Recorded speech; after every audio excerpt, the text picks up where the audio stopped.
Connected by purpose, driven by passion. This is Children's Healthcare Canada's Spark Live webinar series. Children's Healthcare Canada would like to thank the following Keystone funding partners for their ongoing contributions that support all of our programs and activities: the Stollery Children's Hospital Foundation, BC Children's Hospital Foundation, the Children's Hospital at London Health Sciences Centre, the Alberta Children's Hospital Foundation, the Children's Hospital of Eastern Ontario, and Holland Bloorview Kids Rehabilitation Hospital. We would also like to thank the organizations that provide funding for our knowledge translation activities, which includes this Spark Live webinar series, the Spark Conversations blog, and the Knowledge Exchange Network. To learn more about Children's Healthcare Canada, you can go to our website, follow us on Twitter or Facebook, or you can sign up for our weekly Spark newsletter at childrenshealthcarecanada.ca/email, where you will learn about upcoming events, read the latest posts from our blog, and other exciting news and events from across the child and youth healthcare community. All right, hello everyone, and welcome to Children's Healthcare Canada's Spark Live webinar series. I'm Doug Maynard, your host for the next hour. Spark Live is where we gather each Wednesday to curate and convene and showcase excellence and innovation from across the child and youth healthcare community, with our goal to spark conversation, ideas, and action. And since we are live, I do want to remind everyone you do have the opportunity to type questions into the question box at any time. We'll check for questions throughout the session, so please don't feel you need to wait until we tell you it's time for questions. Just type them in as you think of them, so we have them ready to present to our presenters.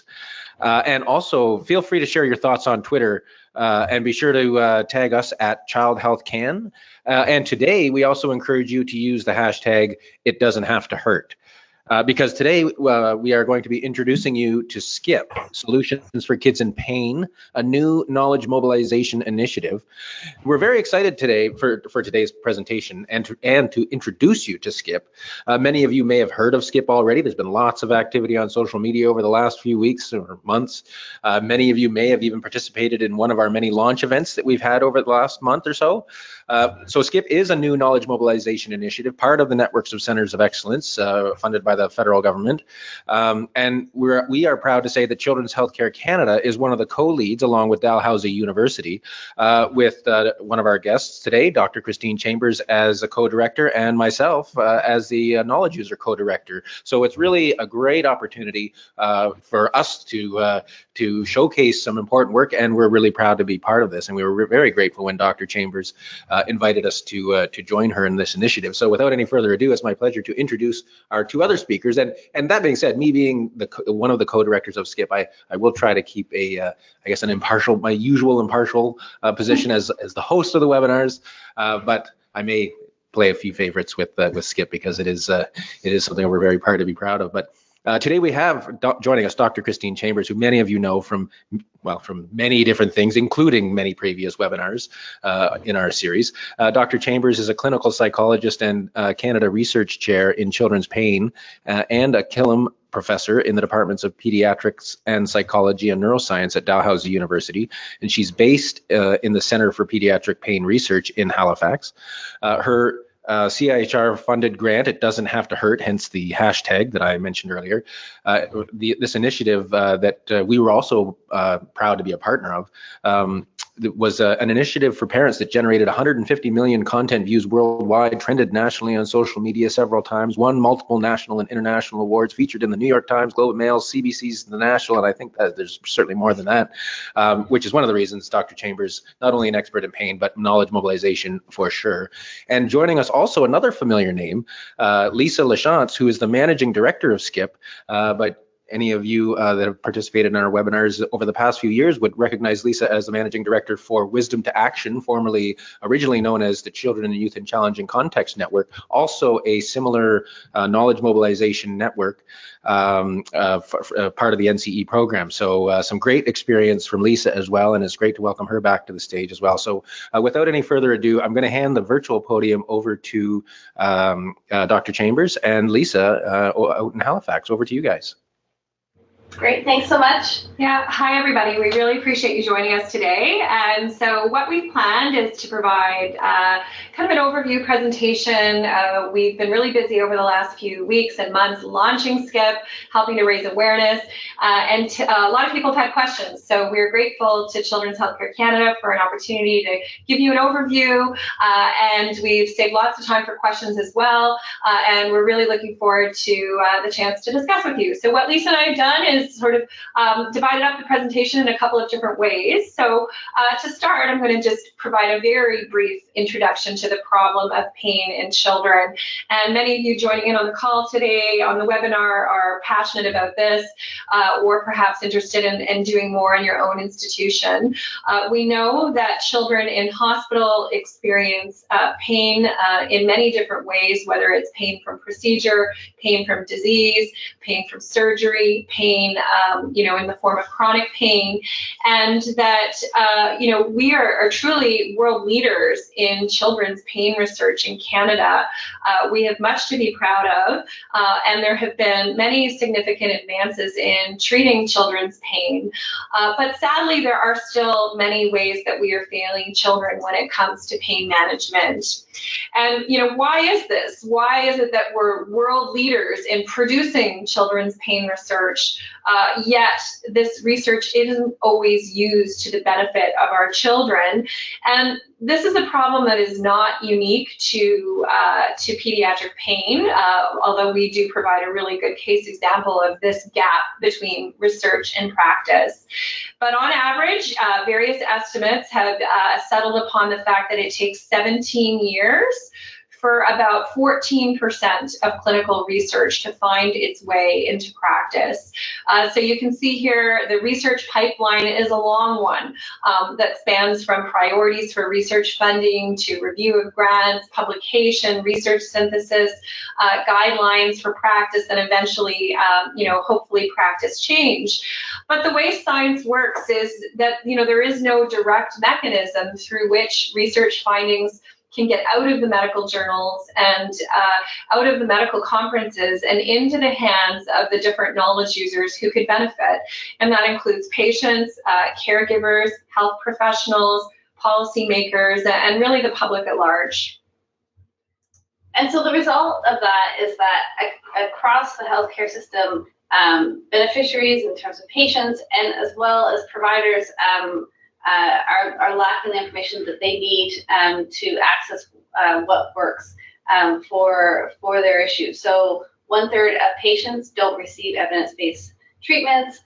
1/4 of patients potentially receive care that is potentially harmful or not needed. And 3/4 of patients and 1/2 of physicians report not having the information they need for decision making. And I mean, this research to practice gap is not limited to healthcare, and so, and it's across sectors. And recognizing that the Networks of Centers of Excellence, a Canadian government funding agency that brings together the federal tri-councils, launched in 2011 their Knowledge Mobilization Network program.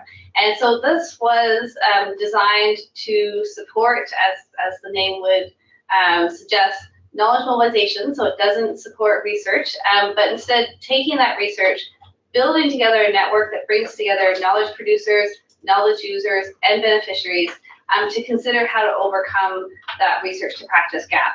And so, as Doug mentioned, Doug and I were part of the Children in Youth and Challenging Contexts Network, which was one of the first NCEKM networks, and now SKIP has been funded actually as one of the final NCEKM networks, as the program will close at the end of our 4 years as SKIP.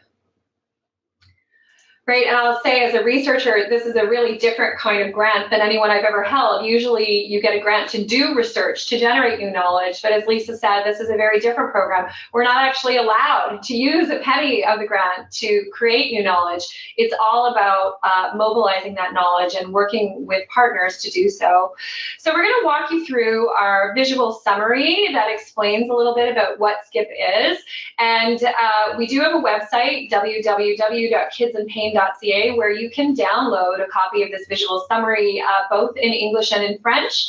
And we have a variety of materials there that summarize SKIP, an explainer video. And so there's lots of resources if you are in an institution where you need to go explain SKIP to somebody else, or could even append to a grant or some kind of proposal. But as a bit of background, what do we know about the problem of pain in children? We know, thanks to research led by Dr. Bonnie Stevens, that 2/3 of children in hospital experience painful procedures without any pain management. We know from the research that Anna Taddeo has done that 3/4 of parents say they don't know how to manage their children's pain. A study led by Judy Watt-Watson, and I'll say all these studies I'm citing are Canadian studies, found that veterinarians get 5 times more training in pain than physicians do. And currently, only 2 Canadian health institutions have made a certified commitment to pain management in the form of child-kind certification, which we'll explain a little bit more about later. The 2 children's hospitals that have been successful in obtaining child-kind certification are Sick Kids and Alberta Children's Hospital in Calgary. So what this means is that children experience undertreated and preventable pain that leads to many immediate and long-term problems. So what is our vision with SKIP? Our vision is that we can have healthier Canadians through better managing pain in children. So our mission at SKIP is to improve children's pain management by mobilizing evidence-based solutions through coordination and collaboration. There are so many people doing outstanding work in this space. Denise Harrison and her Be Sweet to Babies initiative is just one example. And so our goal is not to reinvent the wheel.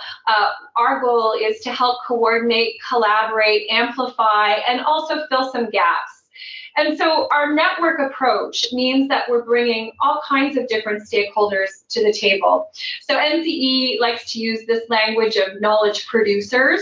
So those would be the scientists or the researchers doing research in children's pain. And this could include basic scientists, it can include clinical scientists. So we're bringing the entire pediatric pain research community together. And we've been a pretty well integrated research community, but there's certainly a lot of new people who are focusing attention in the area of children's pain as a result of strategic funding on the opioid crisis as well as cannabis. And so if you are new to this area, please reach out and introduce yourselves. We are interested in including everybody whose work touches pain in children. So those are the knowledge producers. Then we're also bringing in, through our co-directing partnership with Children's Healthcare Canada, the 48 different health institutions and organizations that fall under their umbrella. And this includes all the children's hospitals in Canada, as well as various other rehab or community-based centers. So if you're part of a Children's Healthcare Canada organization, you're part of SKIP. And we're looking forward to working with you and finding out how we can support pain management in your institution. We are also bringing in 4 regional hubs. So these hubs were critical in helping us build the application and ensure that we have a cross-Canada reach. And we'll be explaining a little bit more about those hubs later. We're thrilled to have engaged over 100 Canadian and international partners in SKIP. And these partners come from all sectors. Some of them are companies, many not-for-profit organizations who have interest in particular groups, many patient and family-based organizations, most of the professional associations in Canada representing pediatricians, nurses, physical therapists. So again, lots of different people who came to the table to be part of SKIP. And then, of course, we are very focused on engaging those who benefit the knowledge. For example, patients, children, youth, caregivers, family, in being an active part of this network. We don't see these groups as just benefiting, though. We see them as very active contributors in helping to direct SKIP and our activities. And so bringing all of those partners and researchers and patients and caregivers together, we have planned activities in a number of different areas. And we're going to walk through that with some great examples in a couple of minutes, but just briefly, we really want to focus on understanding sort of where things are at in terms of what are the needs of folks in this area, what's available already. So doing an environmental scan of the resources that exist, bringing that together and really amplifying what resources already exist in ways that are useful to our network members.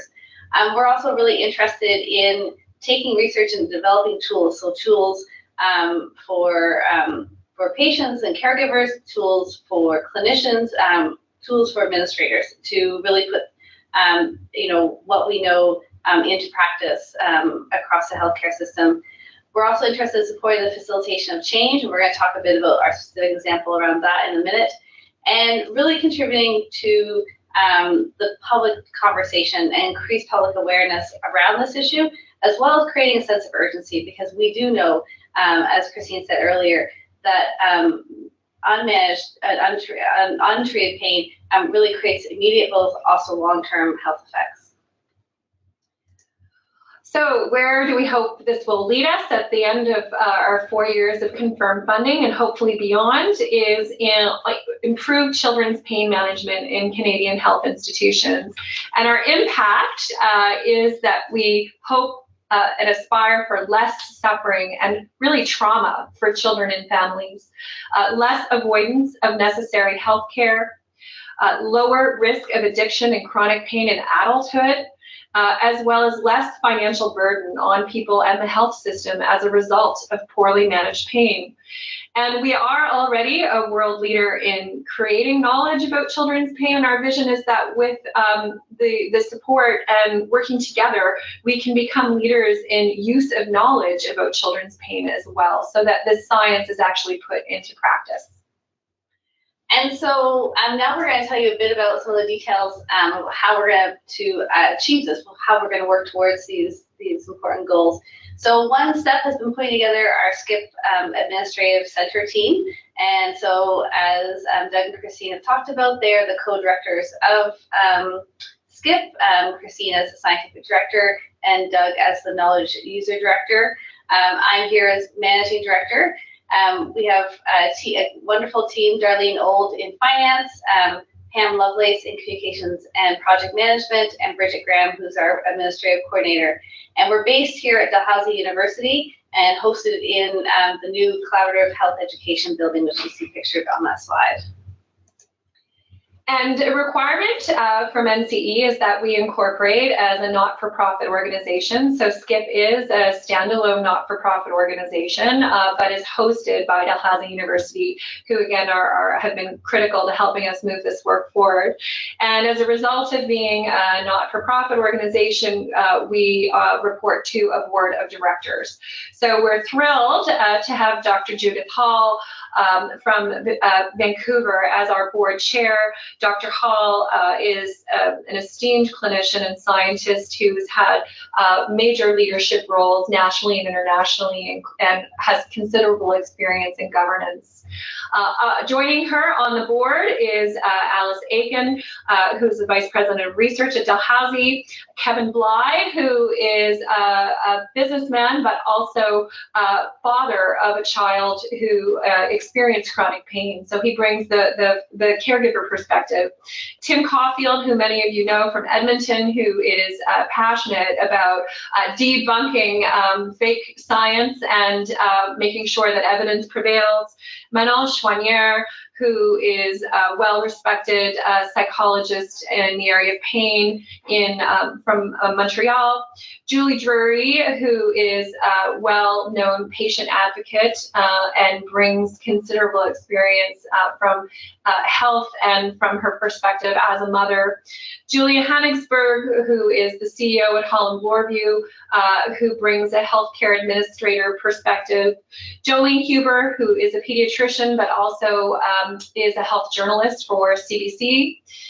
Justina, who brings with her incredible experience from being a youth with chronic pain, and now is also a medical student. And Justina is from Northern Canada and brings a lot of wonderful connections and experience there. Julia Rivard, who is a former Olympian and innovator in IT. And John Sillaboy, who is really brings such a great perspective on Indigenous health as well as youth and policy development. So we're thrilled to have this very diverse board that brings patient experience and lived experience, as well as health and innovation experience as well. And I mentioned before that 100 plus partners, and we've tried to squeeze all their logos in on this slide. But so many people, as we were developing this proposal, came to the table with, cash commitments to the network, as well as commitments of in-kind support and sharing. And so to those of you who are joining us today from these organizations, thank you.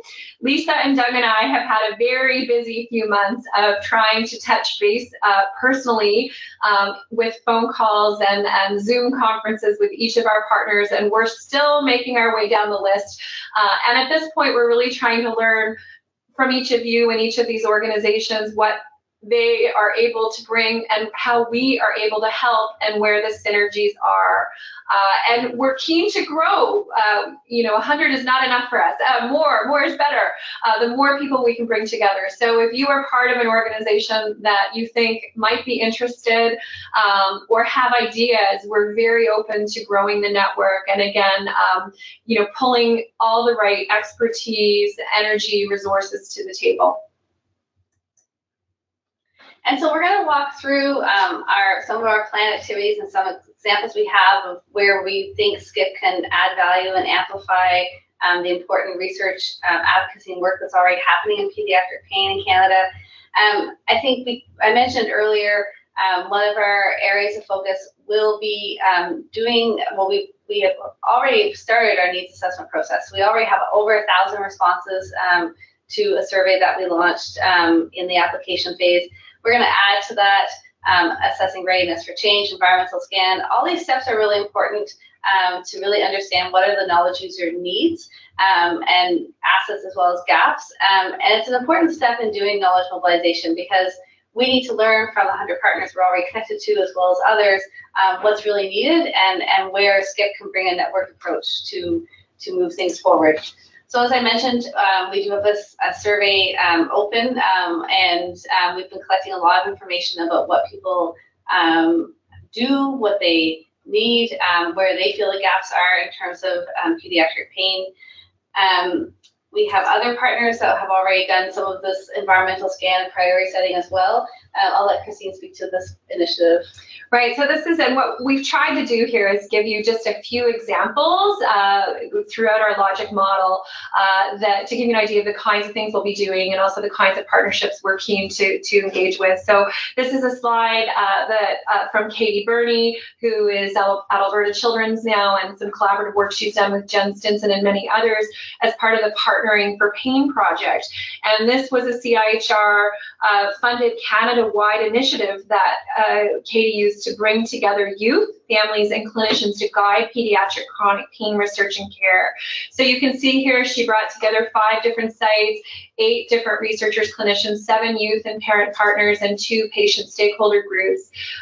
And she's really done a wonderful job at identifying the top 10 research priorities of youth and caregivers who their children have chronic pain. She has a YouTube video that's available. And so how we're partnering with Katie is in trying to bring a very strong youth voice to solutions for kids in pain. And this is something that Lisa has tremendous experience with from her work with Wisdom to Action. So Lisa and Katie are helping us to map out a youth engagement strategy for solutions for kids in pain.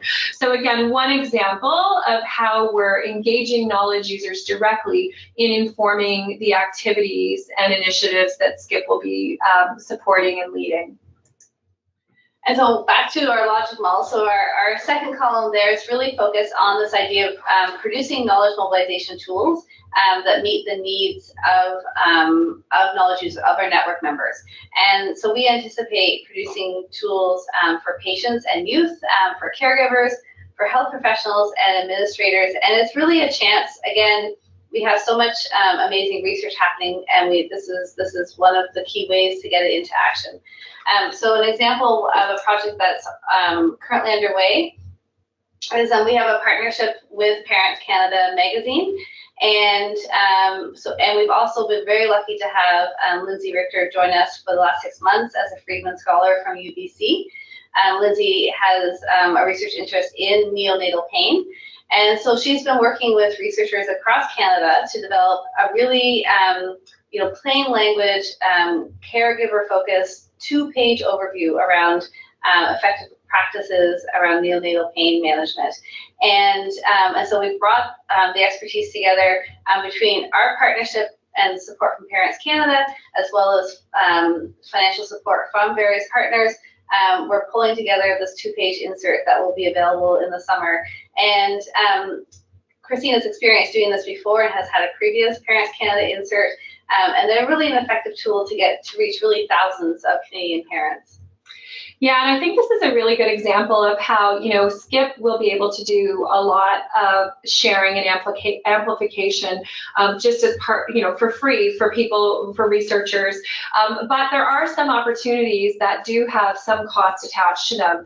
And so what we're really encouraging researchers to do is to reach out to us when you're writing your grants to discuss, and we're working on a menu of what our different sort of knowledge mobilization activities are, what we can do just for free because we have this coordination and collaboration infrastructure, but also opportunities that might be of interest to you. So, and it might also give you ideas for your grant. So maybe you're like, wow, I would love to have a 2-page insert, on this particular topic that I'm studying that I think parents would be really interested in. Well, great. Let's talk. Be sure to include some budget for it.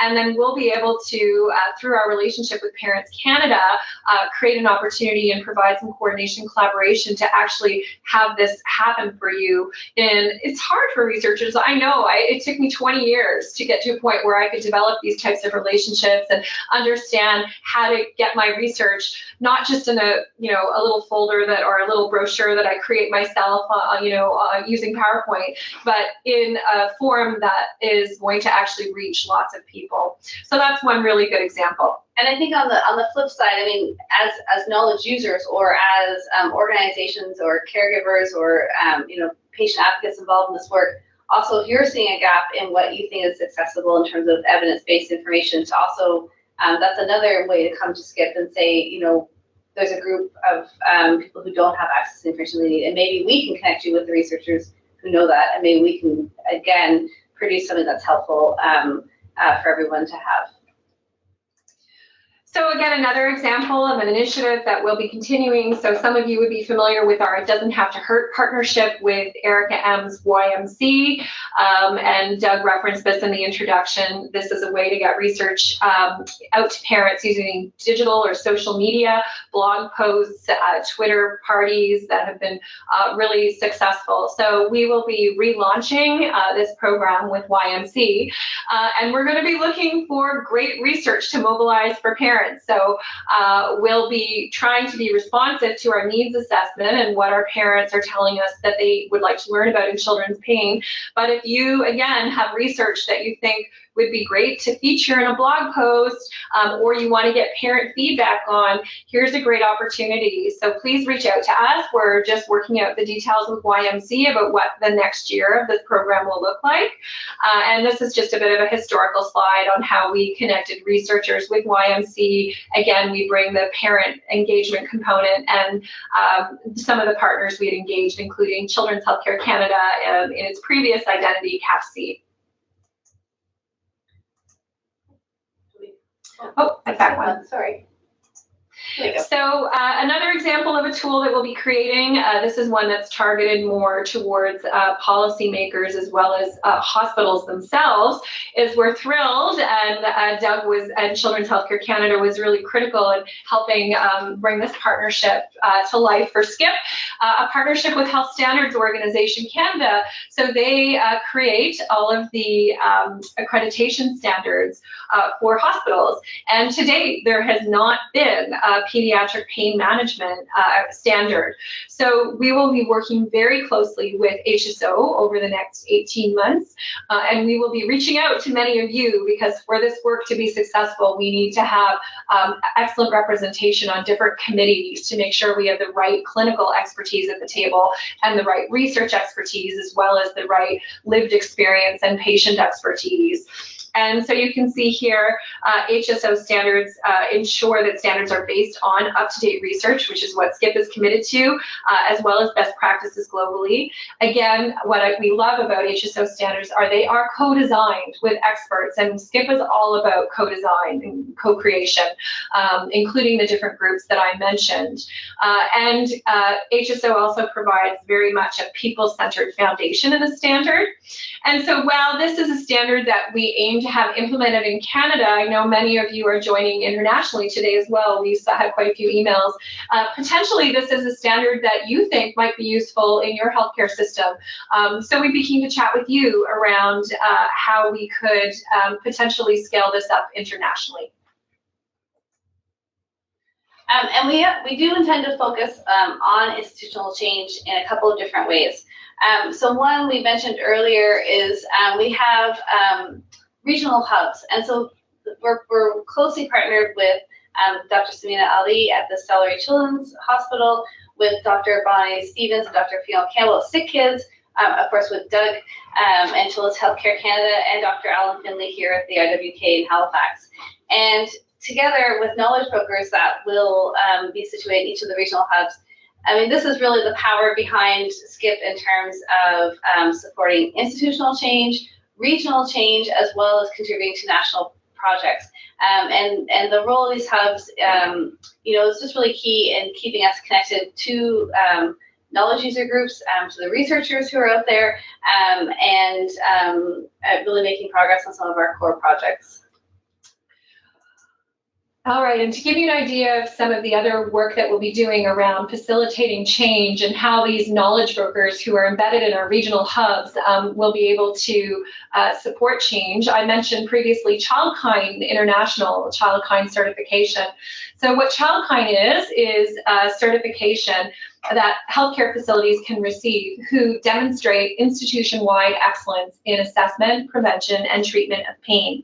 And so if you go to the ChildKind website, they will provide you with an overview of the different criteria that each healthcare institution needs to meet.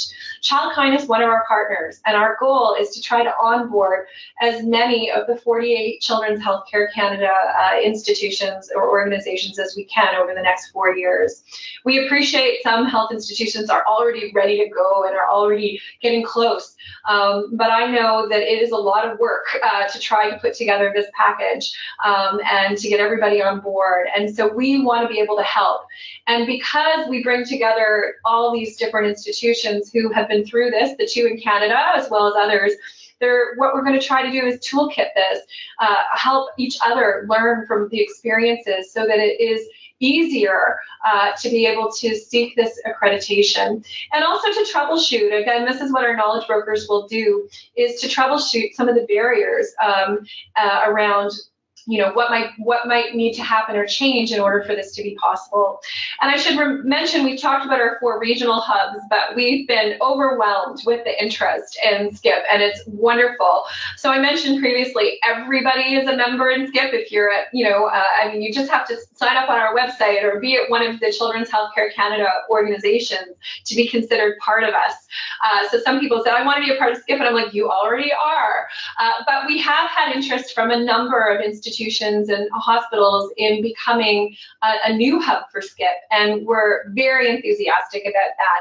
So we're just sorting out exactly how that would work, but would like to let you know, if you are interested at your institution, that there will be a pathway for you to be included in SCIP as a hub. So I want to also give you a sense of some of the other programs that we have partnerships with and will be able to help facilitate uptake at your institution if you're interested. And again, some of these programs help to sort of fulfill some of the Child Kind certification criteria. So again, this presentation today is not meant to be exhaustive. We're really just giving a few critical case examples, but there are lots of other partnerships and opportunities. So for example, the Comfortability Program, which is led by Rachel Coakley at Boston Children's Hospital. And the goal here is this is a program for chronic pain and is to increase access to cognitive behavior therapy, which is an evidence-based treatment for pain that works, but it's very difficult and expensive at times for patients to access. So Rachel has created this fantastic program that has already been implemented in 4 Canadian sites. And so what we'll be doing is we are working with Rachel to figure out a way to make it easier for Canadian sites to implement. So again, if you're interested in this program, please talk to us, and we're able to serve as a bit of a broker between Rachel and all of our Canadian SCIP sites. Another example some of you may be familiar with is the Children's Comfort Promise, led by Stefan Friedrichsdorf in Minneapolis. And he's developed this fantastic program that embeds evidence to improve pain from needle procedures. And Stefan has very successfully had this program uptaked at his own institution, and then has scaled it up and had it adopted at a couple of Canadian sites, Montreal Children's and Sick Kids, but also a number of American sites too. And again, we're working closely with Stefan. He's chair of our International Advisory Committee for SCIP. And if this is a program your hospital is interested in, let us know, and we can connect you with Stefan. And our final area of focus really is about increasing public awareness and stakeholder awareness around the issue of pediatric pain and the types of promising practices that our partners bring to bear in terms of things that can really create more effective pain management for young people. So we're really, and I have to say that the response to the launch of SCIP has been really impressive. So I think this is an issue that so many people can see in their own lives, in their practice, in their institution, and knowing that there are promising practices that can help make the situation better. I think people are really keen. So we've already had a successful launch in terms of the network in a number of different cities across Canada that Christine's going to talk to you about. Right, so our goal was to kick SCIP off with a series of events in each of our 4 hub cities, so Halifax, Ottawa, Toronto, and Edmonton, to showcase different components of the types of partnerships and activities that SCIP will be engaging in. So our Halifax event was a panel discussion on injecting innovation into healthcare, and it had quite a focus on sort of tech and thinking outside of the box. Volta, which is an East Coast innovation hub incubator that provides support for local tech startups, hosted us, and we had a fantastic conversation around how we can think differently, think outside the box in healthcare. And that's something that we're really trying to do with SCIP, is to be a bit different and to provide solutions in new ways. Our Toronto event on April 23rd was hosted by the Ontario Brain Institute, who've been just a fabulous partner. And they brought in Andre Picard from the Globe and Mail to moderate a discussion on pain in children, what we don't know can hurt them, and with a particular focus on pain in children with disabilities. I mean, pain in children is a topic that doesn't get discussed nearly enough, but pain in children with disabilities is particularly neglected. And our needs assessment, our preliminary analysis showed that this was an area of high need.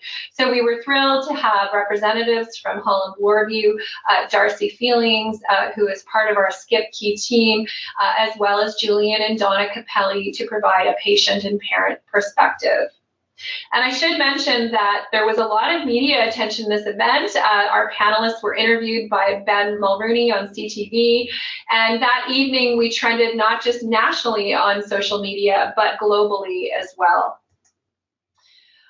We had a very exciting day on April 30th in Ottawa, hosted by Senator Colin Deacon, and we had brought members of our SCIP team, including patients, caregivers, researchers, clinicians, administrators, for a series of one-on-one meetings with various parliamentarians, members of parliament, and senators.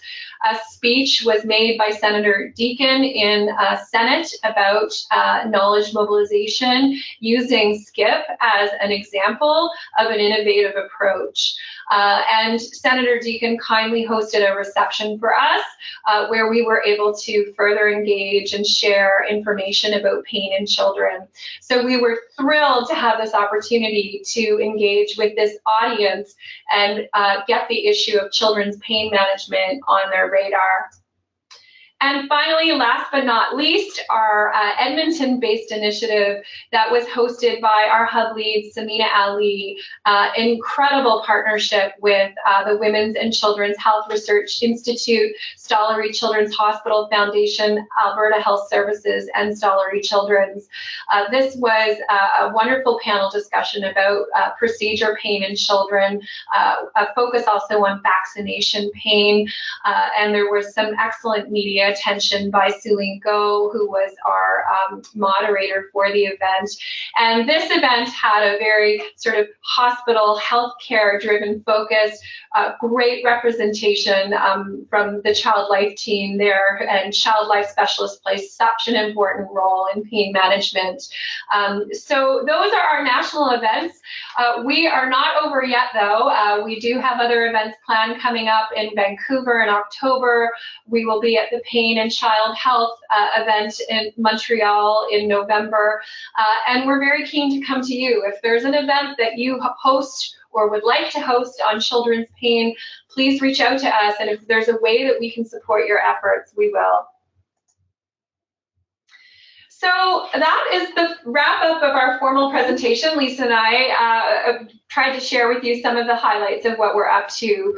I'll mention again our website, our hashtag. We're active on all social media channels. And we really have tried to hit the ground running with this. We are, though, I joke that we've been flying an airplane while we've been building it because we've just been acquiring our staff and continuing to acquire our staff. So we're really excited to be working so closely with Doug, Children's Healthcare Canada, and really everyone who has been a part of this to date or who would like to be a part of it moving forward. So that's the end of our formal presentation, but we're very keen to answer any questions that people might have. All right, well, thank you so much for such a great outline. It's, I was part of a lot of those activities, but when you see it all at once, it really is, it's been quite an exciting month from everything from Parliament Hill to the events at our different hubs and meeting people and hearing stories and really the engagement. I mean, we throw the word engagement around a lot, but we've heard so many stories from people that have really demonstrated the need for SCIP that it's really been quite inspiring being a part of this over the last month. So thanks again, Christine and Lisa, for putting together this presentation and giving such great information to everyone. And as they said, this is your opportunity to ask questions. So go ahead and type any questions that you have. If you've got any thoughts or comments you want to share, if there's things that you have to contribute to the SCIP network that you'd like us to be aware of, go ahead and type any of those questions into the question box. We did have a number of questions about accessing some of the resources that were being presented. I did put some of on this website that's on the screen in front of you, the kidsinpain.ca website. You will find all of the materials you can see in the little purple box there in the middle. I put a few of those in the handout section of the webinar control panel. So you can go ahead and download some of those right now, but there's lots more information and resources on the website. So I encourage you to go there as well. So one of the questions that I was sort of, that I was thinking of, Christine, is, what's the next step for people that are listening? Like what could they or should they do that in order to get involved? Like what should they be looking for from Skip, just as far as the next step? Yeah, so great question. I mean, really, right now we're looking forward to getting our regional knowledge brokers in place, because once these people are in place, what we'll be doing is assigning them to sort of be the champion or be the point of contact for each of the health institutions that fall in their region. So there'll probably be 10 to 15 different health institutions. So there's different things that can be done right now. I mean, certainly just making sure you sign up to get our updates, but also reaching out to us personally. I mean, I get so many emails as a researcher from clinicians at the front line who are like, I really want to improve pain management in the unit I work in, but like I can't find this pain assessment tool, or I don't know where I can access some of these programs. And so, really this is sort of where Skip grew from, which is like, we need to start connecting these things in a more formal way. We will be launching a program where we will be more formally enrolling clinicians as Skip champions. And so, there are often, we meet these people in institutions. I think about like Kathy Reed at Stollery, who's been one of these incredible champions who has had so many innovative and amazing ideas and just move them forward. And that's often the story, right? Like when you hear about someone who has been successful with an initiative, or I think about meeting Laura Rayner at Alberta Children's a few weeks ago and the leadership she provided in helping to get Alberta Children's Childkind certified. Like, it's these champions, but they have worked in isolation often. So please let us know. I mean, if you see yourself as one of these champions, doesn't matter what kind of institution you're in. You don't have to be in one of the big children's hospitals. You could be in a community and a based center, and you want to make a difference for kids in pain. Reach out to us and we'll help you. Again, we need a little patience right now as we sort of get all of that infrastructure in place, but we hope by September to be in a much better position to be able to say, here's exactly how we can help. But reaching out to us, I mean, so many people, as Doug, you've said, have shared us their stories, and that's helped us to inform what we need to do. And I don't know, Lisa, if you want to add to that. Yeah, I mean, I think that point about reaching out and becoming connected is so important, because certainly my experience with the previous network and even, the early days of Skip is that we can connect you with the resources you need. And I mean, the power of bringing people together, I just don't think can be overstated. A lot of our gaps come because we just don't have the opportunity to network and connect with people. So I think that is really an important point. Yeah, and I also think we had to be super selective about what we presented today because due to time, but we have other initiatives that will reach you, like this webinar is in your office. We have a partnership with The Rounds, which offers a really cool kind of Facebook-like site for health professionals, primarily physicians, but we've been able to work out a partnership with them where they will have an open site for Skip. So again, we'll be onboarding content there, but we'll be offering, Skip rounds virtually that you can join in live or join in at a time that's convenient for you. So again, if we know the topics that you want to hear about, the things that you're struggling with, please keep us informed. A question that came in about opioids, and of course, one of the issues that's always attached to the pain issue is the opioid crisis and safe opioid practices. And so Dolly's just asking if there are any in any of the programs that you mentioned, or any other resources maybe that you didn't mention. Are you aware of any patient education resources for pain and opioid, and in particular opioid safety in the post-op setting? Yeah, so obviously opioids is a really front of mind issue right now, and this is something that we have discussed. I'm not aware of I mean, the Canadian Pain Society does have on its website some resource material on opioids, but in terms of more specific materials for kids, I think this is an area where there's a gap, and also an area where there's a lot of information needed, potentially a lot of misinformation. So this is something that has come up on a couple of the calls that we've had with our partners. So, for example, CADIS, the Canadian Agency for Drugs Technology, I'm getting it wrong, sorry, but CADIS, this was a specific issue that we'd identified as collaborating on some opioid resource materials for children in pain. And also, the Health Canada is a partner in SKIP, and the Government of Canada has recently announced the formation of a Canadian Pain Task Force, and they will be tackling some of these issues. It's actually part of the opioid response strategy that the government has. I'm on the external advisory for that committee, as is Kathy Reed and Mike Sangster, who's also in pediatrics. And so we also will be working with Health Canada to make sure that good quality evidence is available in this area. So thanks for flagging that. It's definitely a hot topic, and one where there needs to be resources for knowledge users at different levels. All right. The next question that's come in is commenting on the Comfort Promise. She says that they've adopted the Comfort Promise at her institution, and she's leading an effort to encourage personalization of, she says, EB options. I'm not sure I know what the EB acronym stands for, but EB options for procedural comfort in order to better capture special preferences and needs and allow more continuity across clinics within the system.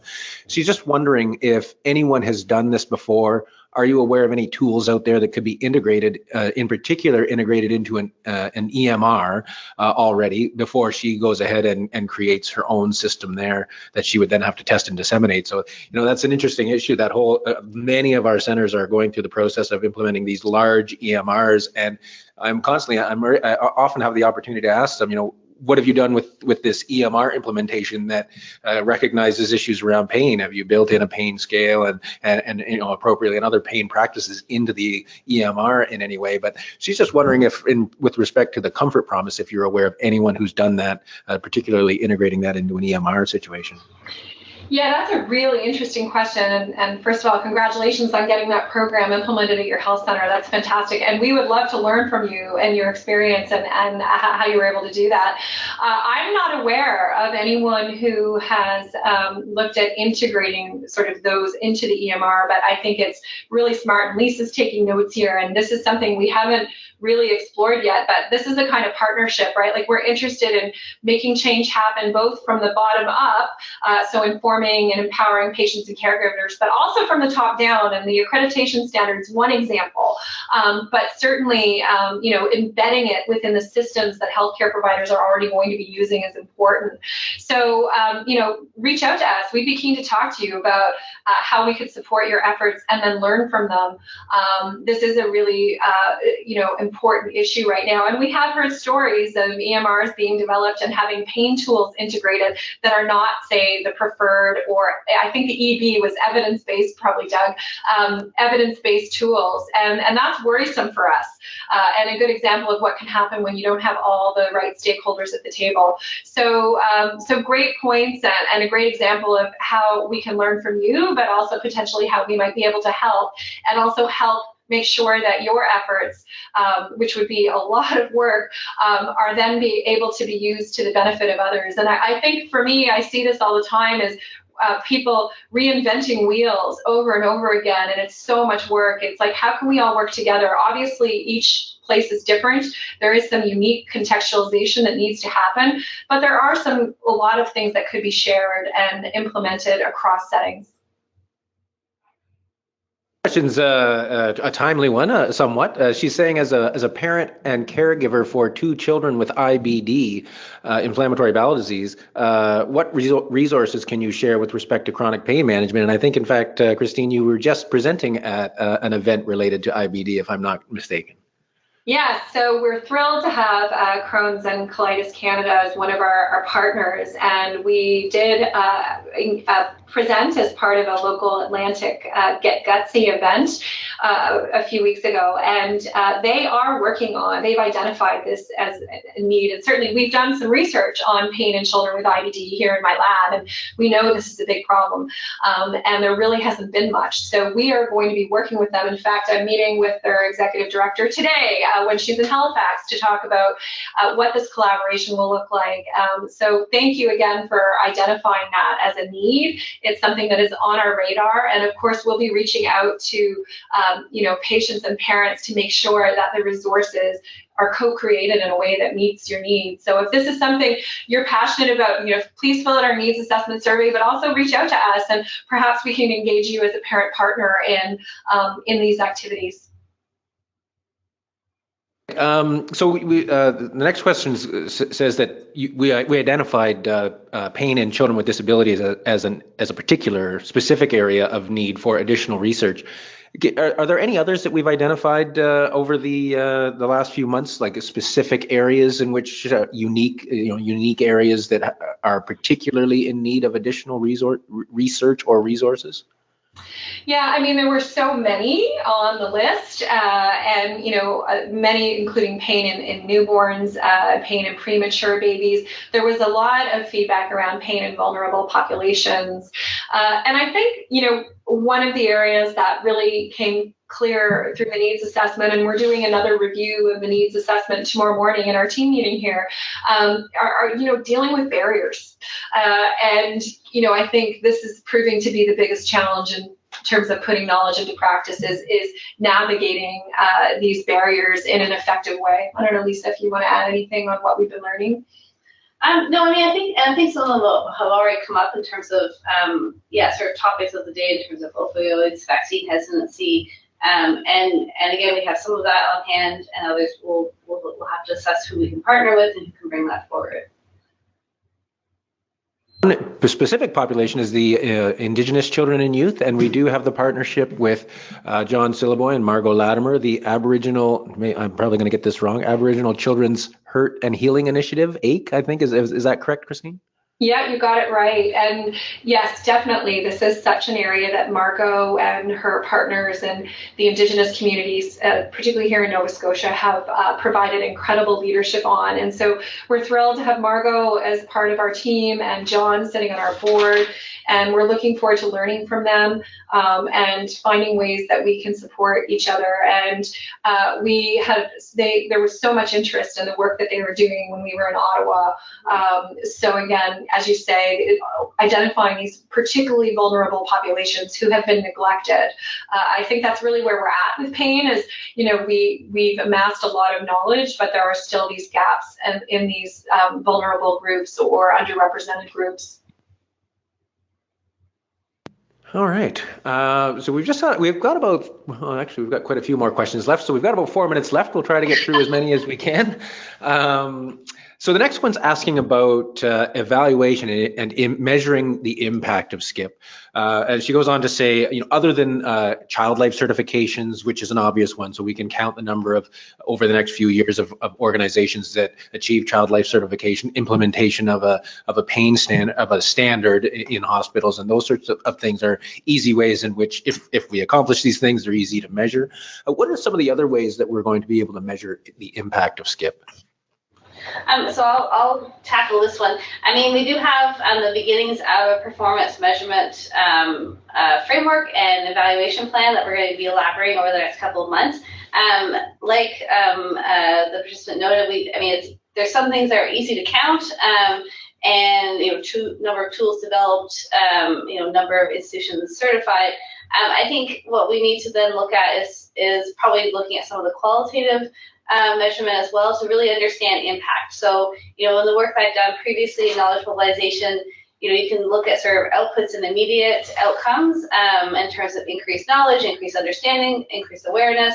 But then how does that result in actual practice change? And that's those are the stories that we need to be collecting. So we produced a tool. I read the tool, I did something different. So that's what we're going to be doing in our evaluation plan. Yeah, and this was something we paid a lot of attention to as part of our application. We actually had a credentialed evaluator, or have a credentialed evaluator, Nancy Carter, as part of our SCIP team.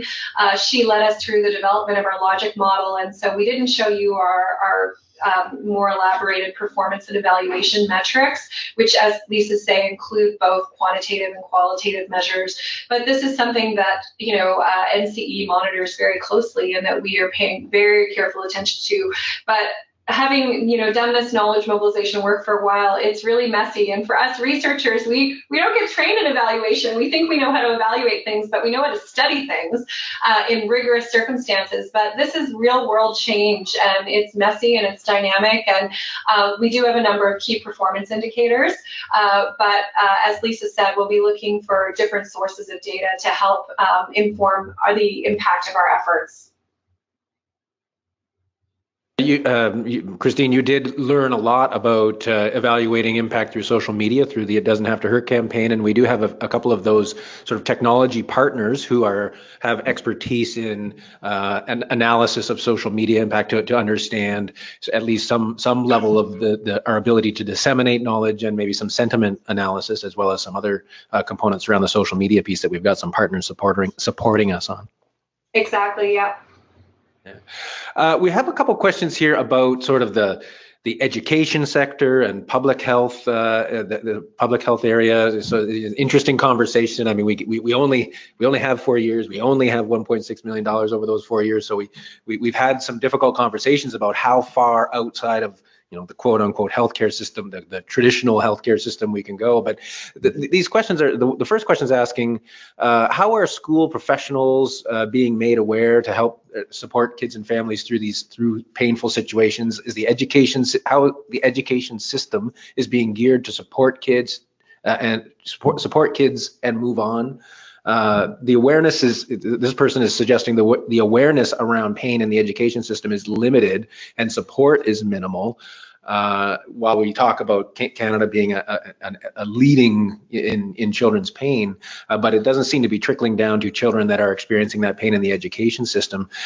Any thoughts on that? How we can and then the second question is asking about, is there a strategy for engaging public health in this work? So just that whole concept of kids in the education setting or in the public health setting.